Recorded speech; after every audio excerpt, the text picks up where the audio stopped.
Hi!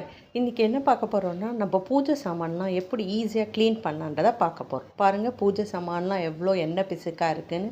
நான் first காமிச்சது வந்து லெமன் பீலுங்க. அதாவது எலுமிச்சை தோலெல்லாம் இருக்கும் இல்லையா, எலுமிச்சை சாரெல்லாம் எடுத்து யூஸ் பண்ண அப்புறம் அந்த தோலை தூக்கி போடாமல் சேவ் பண்ணிகிட்டே வாங்க, சரிங்களா? அப்புறமா இப்போ அந்த எலுமிச்சை தோலெல்லாம் ஒரு மிக்ஸி ஜாரில் போட்டு நல்லா கிரைண்ட் பண்ணிக்கோங்க.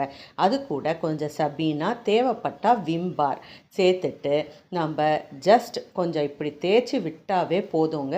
பாருங்கள் எவ்வளோ பளிச்சுன்னு ஆயிடுச்சுன்னு.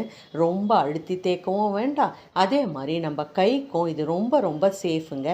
எந்த கெமிக்கலும் சேராததுங்க.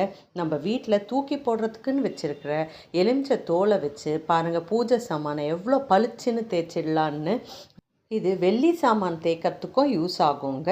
ட்ரை பண்ணி பாருங்கள். பிடிச்சிருந்ததுன்னா லைக் பண்ணி சப்ஸ்கிரைப் பண்ணுங்கள். பாய்.